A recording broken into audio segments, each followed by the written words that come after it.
Agrocampus Radio, Ciencia, Agro y Sociedad. El espacio institucional de la Facultad de Ciencias Agrarias que busca aportar a la discusión sobre territorios rurales, ruralidad y producción agraria. Conduce Vicedecanatura Académica de Facultad.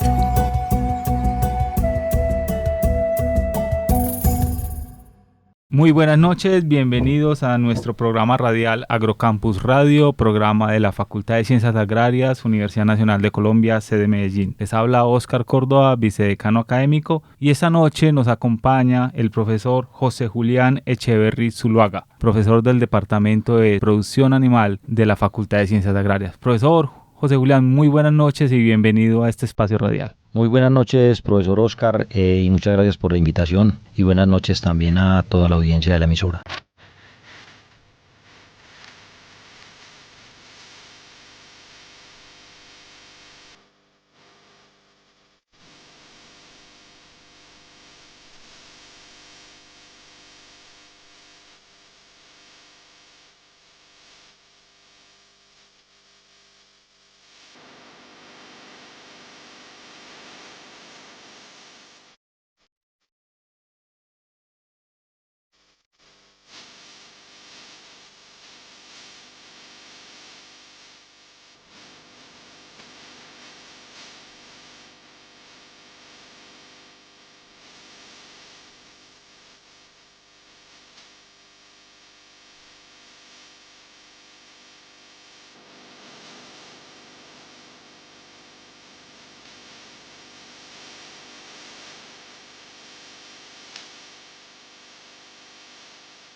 Profesor José Julián, esta noche traemos un tema, si bien todos los temas son de interés, este es un tema especial y es hablar un poco sobre las razas criollas en la ganadería colombiana. Nos gustaría que le contáramos a la audiencia qué son las razas criollas y qué importancia tienen ellas, pues no solamente en el contexto de la producción animal del país, sino también de nuestra propia universidad. Muy bien, profesor Óscar. A ver, hablar de razas criollas, digamos que es un tema muy extenso. Pero muy importante para, como lo decís, no solo para la ganadería del país, sino para la genética específicamente del país, para el manejo de la diversidad genética que hacemos en el país. ¿Qué podemos decir de las razas criollas, profesor Óscar? A ver, es muy importante que la audiencia diferencie un poco lo que son las razas criollas de lo que son las razas especializadas. Digamos que la ganadería en Colombia y en América tiene sus inicios básicamente con la llegada de los primeros bovinos al continente, que data más o menos del segundo viaje de Cristóbal Colón a las Américas. Entonces debemos recordar que antes de eso aquí no existían ese tipo de animales, es decir, aquí no había bovinos, aquí no había equinos, y tanto unos como otros fueron traídos por Cristóbal Colón y por algunos otros españoles después del segundo viaje de Colón. Entonces, digamos que de ahí en adelante, hace 540 años, se ha venido forjando todo este tema de la ganadería en Colombia. Y de allí parte el término razas criollas. Podríamos decir que la palabra criolla, no solo aplicada a la ganadería, sino en términos generales, hace referencia a lo que desciende de los españoles, ¿cierto? A personas que nacieron en América, inicialmente hablemos de personas que nacieron en América, pero que son de ascendencia española o de ascendencia europea. Eso es lo que la palabra indica, lo que la palabra criolla o criollo indica. Y en este caso particular a las razas,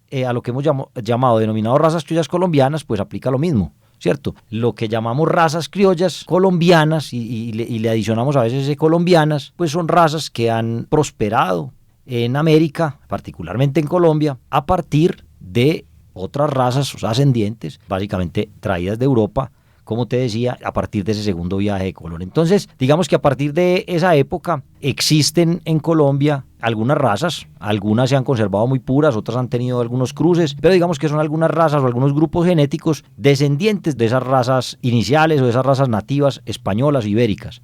Esas razas son las que nosotros llamamos razas criollas colombianas, las que han permanecido aquí durante todo este tiempo y que tienen un valor genético muy importante, dado que por tener tanto tiempo en el continente, pues se han adaptado a las condiciones básicamente del trópico, que son condiciones muy distintas a las condiciones europeas. Entonces, si bien estas razas venían de Europa, de zonas diferentes al trópico, pues al estar acá durante tanto tiempo, pues la selección natural hizo su efecto y estas razas digamos que tienen un nivel de adaptación muy amplio, muy fuerte a las condiciones ambientales que nosotros tenemos en el trópico. Entonces, diferenciar estas razas criollas a lo que llamamos razas especializadas. Digamos que las razas especializadas son las que la mayoría de las personas conocen, ¿cierto? Incluso personas que no están ligadas al campo o al sector pecuario, pero las conocen, como por ejemplo hablar del cebú, que si bien es una raza y la gente cree que todo lo que ve por ahí en tierra caliente y que tiene una joroba es un cebú, y no lo es, pero digamos que ese tipo de razas, el cebú, la raza Holstein, que es la blanquita con negro, que está muy ligada a la zona de trópico alto, donde producimos leche. Este tipo de razas son razas especializadas, ¿cierto? Que se diferencian de las razas criollas ¿en qué? En que han sido razas sometidas a unos programas de mejoramiento muy fuertes, no en Colombia, sino en otras partes del mundo, pero que han llevado a que estas razas se especialicen en un sistema de producción específico. Entonces, en el caso de las razas cebuinas, las que tienen jiba, las que tienen joroba, básicamente las podemos generalizar en Bos indicus. Estas razas cebuinas están especializadas en producción de carne. Si bien hay en Colombia 2 de ellas que están especializadas en producción de leche, como es el guiri y el gusera, la mayoría de las razas Bos indicus están muy orientadas a producción de carne. Y en el caso de las razas Bos taurus, las que no tienen joroba, las que no tienen jiba, como les mencionaba ahorita, por ejemplo, la raza Holstein, la blanquita con negrito, que es la vaquita típica que todos conocemos, es una raza, por ejemplo, la Holstein, especializada en producción de leche. Y también hay algunas otras razas Bos taurus que no tienen jiba, que son especializadas en producción de carne. Te podría dar un ejemplo, por ejemplo, la raza Angus, que también es una raza muy conocida para cualquier persona que no necesariamente sea del campo pecuario, porque es una raza que ha tenido, digamos, mucho mercadeo por su importancia en la calidad de la carne. Entonces, esos son razas especializadas, razas que se han durante muchos años especializados en un tipo de producción y que por tanto han logrado niveles productivos muy altos para ese tipo de producción. Las razas criollas, por otro lado, no han tenido ese nivel de especialización. Entonces tú encuentras que las razas criollas que tenemos en Colombia, digamos que la mayoría de ellas pueden ser utilizadas para diferentes fines.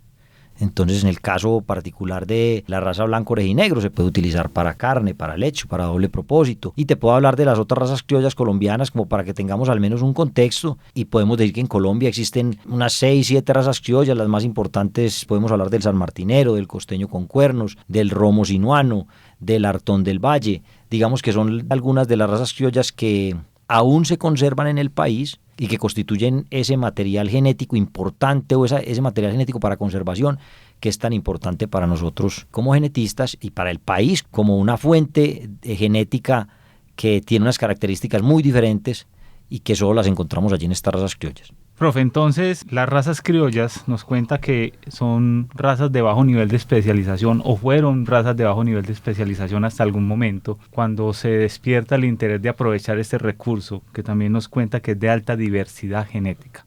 Y que esa alta diversidad genética, por su adaptación a nuestras condiciones por más de 500 años, han traído ciertos beneficios. En particular, el BON, buscando, digamos, darle a conocer a nuestros oyentes qué beneficios y qué nivel de especialización en este momento tenemos a nivel de esta raza. Cuéntenos un poco al respecto de este punto, profesor.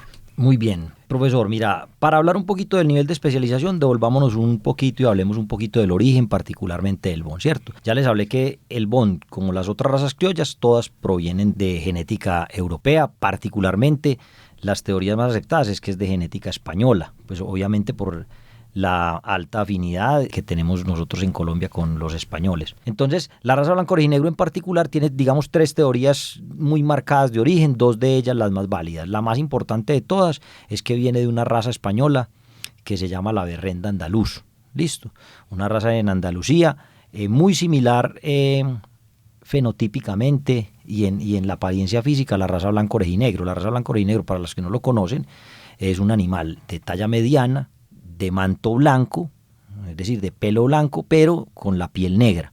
Listo, y tiene las orejitas negras y las mucosas negras y las puntas de las patas negras. Entonces, digamos que es una raza muy atractiva visualmente porque es muy bonita, blanquita con estas partecitas negras, y digamos que cuando se empezaron a buscar orígenes de esta raza, pues básicamente todavía no existían las herramientas genéticas que hoy existen, entonces se asociaba mucho pues al parecido en su apariencia física a otras razas, y de ahí ese parecido con la berrenda andaluz, que hoy en día, luego de muchos análisis ya genómicos, se ha determinado que es una de las razas que tiene más aporte con respecto a esta raza blanco orejinegro. La raza berrenda andaluz, ¿cierto?, tiene un nivel de especialización más orientado a producción de carne que a producción de leche. Sin embargo, es una raza que tampoco tiene un nivel de especialización alto. Digamos que eso es lo que ha heredado también el blanco orejinegro de esta raza. Entonces, el blanco orejinegro es una raza que no tiene un nivel de especialización alto para leche ni un nivel de especialización alto para carne. Cuando yo me refiero a eso, no digo que ella no produce carne ni produce leche. No, digamos que ella tiene un nivel de productividad en términos de producción cárnica mediano, y un nivel de productividad en términos de producción de leche entre mediano y bajo. Listo, entre mediano y bajo. Sin embargo, digamos que la raza se extendió en su momento por todo el país, llegó a pensarse, y estos son datos que puedo caer en imprecisión, pero porque en esa época no eran datos tan precisos, de que probablemente pudo haber un momento en que llegaron a haber 4 millones de cabezas de blanco orejinegro en Colombia. Te puedo decir que para el último censo del cual tengo conocimiento, que fue a eso del 2020, ya solamente había cerca de 2.000 animales de la raza blanco orejinegro en Colombia, por lo menos animales puros, registrados, que se pueda certificar que están parados y que pastan en el país. Entonces, esta raza, en la distribución que tuvo, pues tuvo algunos diferenciales de especialización. En algunas zonas del país, en las zonas más frías, digamos que las ordeñaban y hacían una selección indirecta. Cuando te hablo de una selección indirecta me refiero a que el campesino, el productor, pues va dejando las vaquitas que más leche producen. Y en ese orden de ideas, pues entonces van mejorando un poco la raza hacia la producción de leche. Y en otras zonas del país un poco más cálidas, un poco al trópico más bajo, pues las fueron seleccionando un poco más hacia producción de carne. Entonces iban dejando los animales que tenían mejores expresiones en producción de carne y esos tuvieron una mejoría o una tendencia hacia esa especialización. Sin embargo, lo que tú encuentras hoy en el país es una raza con niveles de productividad medios, ¿cierto? Es decir, no es una raza superproductora de carne, no es una raza superproductora de leche, por eso decimos que no es especializada, pero que tiene un potencial altísimo en términos de adaptabilidad, y eso es lo rescatable de la raza y de ahí la importancia que la raza tiene para nosotros. Entonces, no confundir el hecho de que no sea una raza especializada de pronto con que no tenga importancia por ese hecho de que no alcance los niveles de producción de una raza Holstein, por ejemplo, en leche, o los niveles de producción de una raza Angus en carne. Profesor José Julián, tiene una alta adaptabilidad y es uno de sus principales beneficios, a pesar de ser desde el nivel de especialización medio, tirando hacia carne o hacia leche. Dos aspectos al respecto de esto. ¿Qué otros beneficios o cómo podemos ampliar esos beneficios de adaptación? Esa adaptación al trópico, pero adaptación a condiciones ambientales, a problemas sanitarios que tiene la ganadería. Y dentro de ese nivel de especialización, desde el mejoramiento genético, ¿cómo hemos evolucionado en el aprovechamiento de estas razas criollas, y en especial esta raza del blanco orejinegro? Digamos que la primera pregunta que me haces, que la puedo responder, digamos, ¿a qué me refiero con adaptabilidad, cierto? O sea, ¿de qué hablamos cuando hablamos de adaptabilidad? Digamos, profesor Oscar, que todas las razas que han venido de Europa ya especializadas, ¿cierto? Las razas con las cuales hoy producimos leche. Por decirte algo, en Colombia las razas lecheras de mayor importancia son la raza Holstein y la raza Jersey. Hay algo de Ayrshire, algo de Normando. Estos son razas especializadas en producción de leche. Las razas cárnicas que más utilizamos en Colombia, básicamente el Brahman, la base de nuestra producción cárnica. Hay algo de Angus, hay algo de Limousin. Pero todas estas razas especializadas, si bien son muy productivas, tienen un pecado, ¿cierto? Y es que les cuesta mucho adaptarse a nuestras condiciones. Entonces, cuando vos me decís ¿cuáles condiciones? Ambientales difíciles. Por ejemplo, el calor, ¿cierto? Entonces, no es fácil para una vaca Holstein, por ejemplo, ir a producir la cantidad de leche que produce en el norte de Antioquia, que está a 2.300, 2.400 metros en el del mar, e irse a producirlo en Planeta Rica, en Caucasia, en los llanos orientales. Le cuesta mucho a los animales producir en esa zona. Y lo mismo pasa con el Brahman, que es fuertemente productor de carne, si lo llevas a clima frío, ¿cierto? Porque entonces no aguanta el frío, porque entonces los rendimientos son muy inferiores. Entonces, el blanco orejinegro tiene esa gran ventaja, ¿cierto? Se adapta primero a condiciones climáticas, temperatura, lluviosidad. Una que es de las más importantes de todas, consumo de forrajes de baja calidad. Digamos que si bien para Colombia estar en el trópico representa una gran ventaja, digamos, productiva en términos agronómicos, porque tenemos sol todo el año, porque tenemos verano o primavera todo el año, no tenemos como en las zonas templadas, que hay invierno en los cuales no se puede producir. Aquí podemos producir todo el año, pero los suelos de Colombia en términos generales son suelos ácidos. Entonces, los niveles de productividad que nosotros logramos, particularmente en los forrajes, son más bajos y gran parte de los forrajes que tenemos son forrajes de baja calidad en términos de la fibra. Digamos que logramos tener algunos forrajes en clima frío con buenos niveles de proteína, pero aún así muy fibrosos, con altas cantidades de lignina, lo cual digamos que limita un poco la digestibilidad de estos forrajes y el aprovechamiento por parte de los bovinos. En tierra caliente ni hablar, en tierra caliente tenemos forrajes generalmente muy bajos en proteína o de muy bajos a bajos y también con niveles muy altos de fibra. Estos animales especializados, estas razas de las que te hablé, el Angus, el Holstein, ellos tienen un nivel de especialización muy alto, pero igual que como tienes el nivel de especialización genético alto, también necesitas darles un alimento de excelente calidad, ¿cierto? Un alimento muy, muy sofisticado. Es como si vos tenés un Ferrari y le querés echar gasolina corriente, para hacer una relación ahí muy sencilla. No, si tú tienes un Ferrari, tienes que meter una gasolina de excelente calidad. Entonces, si tienes un Holstein, la tenés que alimentar muy bien. Si tienes un Angus, la tenés que alimentar muy bien. Pero si tienes un blanco orejinegro, él, por las condiciones que tiene hace 500 años en Colombia, él ha aprendido a alimentarse y a sacar el mejor provecho de estos forrajes de baja calidad. Entonces, adaptabilidad, por ejemplo, es esa capacidad de consumir estos forrajes de baja calidad y no solo de consumirlos, sino de aprovecharlos y transformarlos en el producto final, sea carne o sea leche, de manera, digamos, eficiente.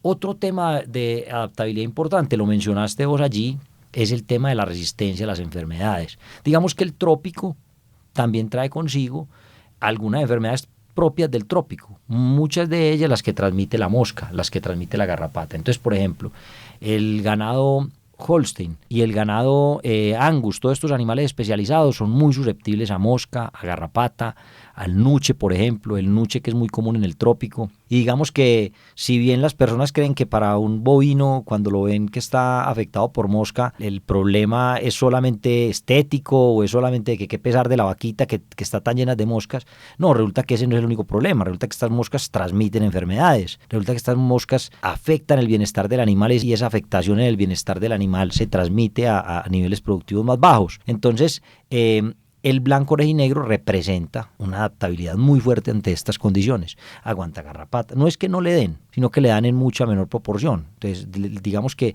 la afectación que tiene por garrapata, por nuche, por mosca, es muy inferior a tal punto de no generar una morbilidad o una mortalidad que sea significativamente importante para la productividad, ¿cierto? Entonces, digamos que esa cualidad de adaptación es supremamente importante. Entonces yo resumiría esa adaptación en tres cosas: clima, capacidad de consumir forrajes de baja calidad y resistencia a mosca, nuche y garrapata. Hay otras, digamos que en los últimos años, con el advenimiento de la genética molecular y de la genómica, hemos podido descubrir otras cualidades que tiene el ganado blanco orejinegro en términos de resistencia, susceptibilidad a otras enfermedades, por ejemplo leucosis, por ejemplo mastitis, a otras enfermedades que normalmente sufren mucho los animales de razas especializadas y que hemos encontrado algunos alelos que están en una proporción o en una frecuencia alta en la raza blanco orejinegro y que de una u otra manera proporcionan un poco más de resistencia a algunas enfermedades comunes en los sistemas de producción en Colombia. Profesor José Julián, entonces, considerando todos estos beneficios que tiene la raza Boone y que la universidad,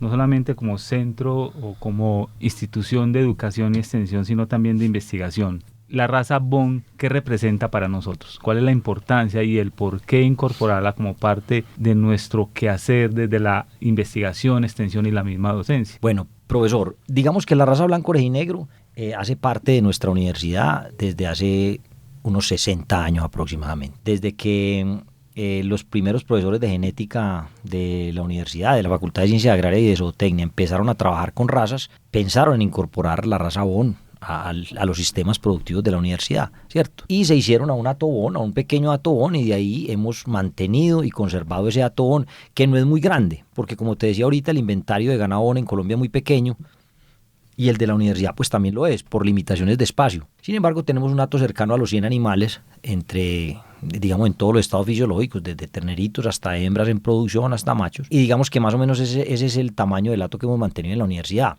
Y es muy importante la pregunta que vos haces preguntando acerca de la importancia que ha tenido el Boone para la universidad, y es que la importancia del Boone para la universidad es, son razas que no tienen el nivel de productividad que tienen las razas especializadas. Entonces es muy difícil que un productor del común, ¿cierto?, pueda mantener estas razas en un inventario importante en sus fincas, en sus ganaderías. ¿Por qué? Porque siempre va a estar la competencia de, hombre, si tengo unas Holstein voy a producir más leche, si tengo unas Angus voy a producir más carne, digamos que va a ser más rentable, y eso seguramente es cierto. Pero entonces, digamos que está en manos de nosotros como universidad o en algunas otras instituciones estatales que también lo han hecho, como por ejemplo en su momento lo que era Corpoica, ahora Agrosavia, ¿cierto? Tiene un hato importante también de ganado blanco orejinegro. Hay algunas ganaderías de blanco orejinegro de privados que también han tenido la capacidad de aguantar esa competencia de las razas puras y seguirse manteniendo con algunos hatos medianos de de ganado blanco, rejinegro. ¿Para qué? Para poder nosotros hacer investigación y determinar cuál es la importancia y de qué manera estos genes de BON los podemos incorporar de manera eficiente en la ganadería del país. Lo que es muy importante aquí, profesor Oscar, es que no podemos pensar que mantener el blanco rejinegro es solo mantenerlo porque es bonito, porque es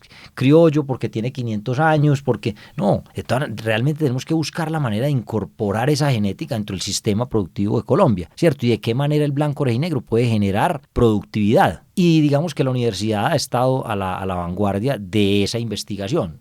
Inicialmente la universidad con el profesor Jorge Humberto Quijano y con el profesor Camilo Montoya, yo te estoy hablando de hace aproximadamente 35, 40 años, empezaron a incorporar los cruzamientos de ganado blanco rejinegro sobre razas lecheras, específicamente la raza Holstein, que es la raza más lechera del mundo y la raza lechera con mayor inventario a nivel mundial. Entonces, ¿cuál era el objetivo, hombre? El objetivo era, cuando vos haces cruzamiento, el objetivo inicial es complementariedad de razas, es complementarle a una raza lo que no tiene con otra, y que esta otra que incorporaste pues también reciba algunos genes que la complementen y buscar un animal un poco más equilibrado. La palabra es equilibrado, ¿cierto? Entonces ellos arrancaron desde hace 35, 40 años a hacer estos cruzamientos de blanco rejinegro con Holstein, con resultados muy satisfactorios. Esto se llevó a cabo en la Estación Agraria Paysandú. Todavía nosotros utilizamos esos cruzamientos. Actualmente en la Estación Agraria Paysandú nosotros tenemos cerca de 100 vacas en ordeño y mantenemos un inventario del 50% de Holstein puro, 25% de cruzamientos con Jersey y 25% de cruzamientos con blanco rejinegro. ¿El objetivo cuál es? El objetivo todos los días es investigar qué logramos con ese cruzamiento. ¿Qué mejoramos con ese cruzamiento? ¿Qué mejora en términos productivos? ¿Qué mejora en términos reproductivos? ¿Qué mejoramos en términos de calidad del producto final, es decir, de calidad de la leche? ¿Qué mejoramos en nivel de enfermedad de los animales? Que se enfermen menos, que utilicemos menos drogas, que utilicemos menos medicamentos.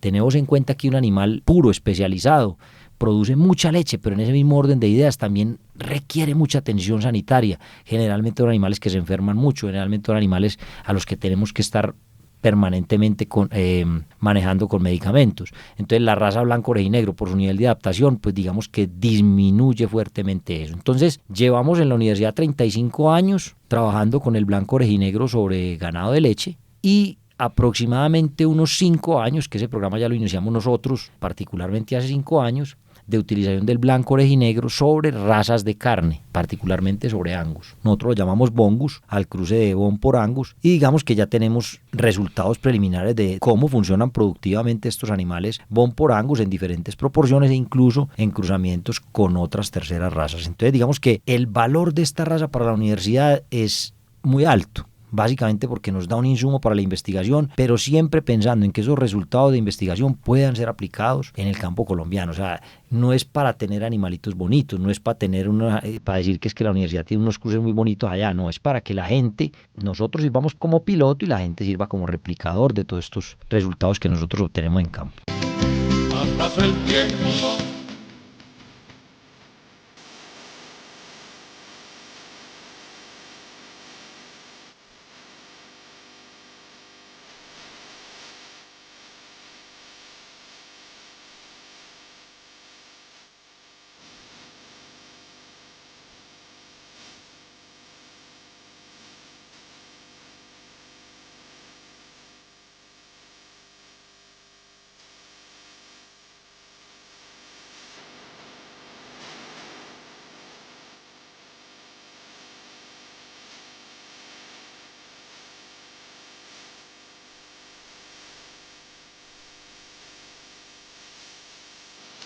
Profesor José Julián, para terminar, y un tema aquí que ha estado en los medios en los últimos días y es Campeón. Es un toro que, pues según la información que se ha compartido a través de los medios, se jubiló. ¿Por qué no, para terminar este programa especial sobre razas criollas y específicamente sobre Bon, nos cuenta un poco sobre esta información que fue compartida? Bueno, muy bien. Hablemos un poquito del toro Campeón y digamos que aquí yo tengo que hacer la reseña de que esto que les voy a contar es obra muy particular del profesor Giovanni Restrepo, que es el profesor de reproducción de la Facultad de Ciencias Agrarias y del departamento, quien lideró en realidad este proceso que no fue nada fácil, que cuando uno lo menciona parece muy fácil, porque, pues digámoslo, normalmente cuando un animal termina su ciclo productivo, ¿cierto?, Y terminar el ciclo productivo, ¿qué es? Es que el animal ya no alcanza los niveles de productividad adecuados para ser eficiente, o que el animal ya llega a una edad en la que no se puede reproducir, o que el animal sufre una enfermedad de la cual ya no lo lográs vos rescatar. Pues el animal se sacrifica, ¿cierto? El animal se lleva a una central de faenado y, digamos, con todas las normas de bienestar animal se le hace un sacrificio, digamos, humanitario, ¿cierto? Que termine su vida, que fue productiva, pero se le sacrifica.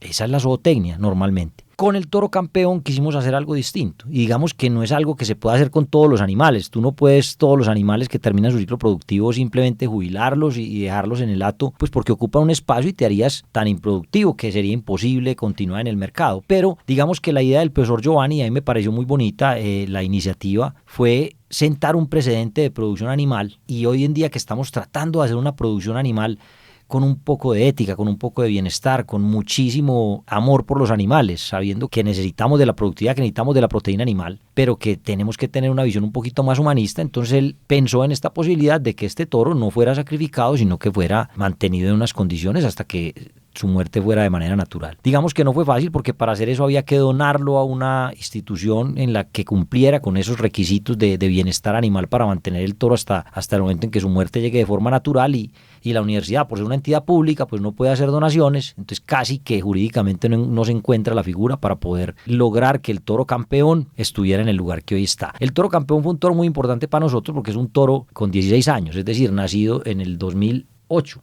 ¿cierto? Y que durante toda su vida ha tenido un gran aporte a la genética, no solamente de la universidad, sino del país, porque ustedes lo saben, un toro que es semental, que es un toro proveedor de semen, pues durante toda su vida puede producir miles y miles de pajillas. Entonces las pajillas que ha producido campeón para ser utilizadas en inseminación artificial no son solo utilizadas en la universidad, sino que las hemos vendido y las hemos regalado y las hemos incluido en proyectos de extensión en muchas ganaderías del país. Entonces en el país por todas partes hay hijos de campeón, y campeón es un toro muy especial porque digamos que es un toro muy representativo de su raza, tanto en las condiciones de adaptabilidad como en sus condiciones fenotípicas. Es un toro con una capacidad cárnica muy superior a la de la mayoría de los blanco orejinegro. Fue un toro con una capacidad en términos reproductivos de donación de semen también muy superior a la de la media. Entonces es un toro al que se le debía mucho, y ver en las semanas anteriores las fotos de campeón, que se le ve viejo, que se le ve al toro, ya no se le ve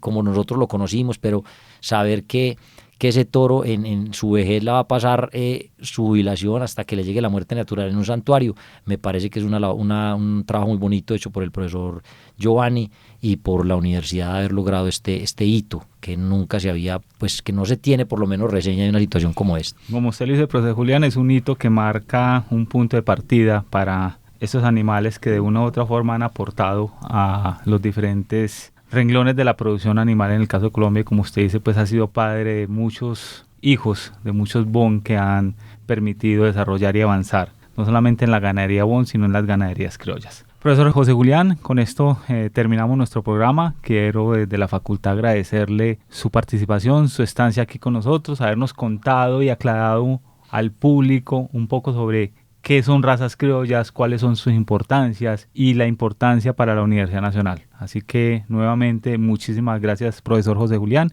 y esperamos contar con su presencia en un próximo programa. Profe, muchas gracias a ustedes, hombre. Una feliz noche para todos. Una feliz noche, un abrazo.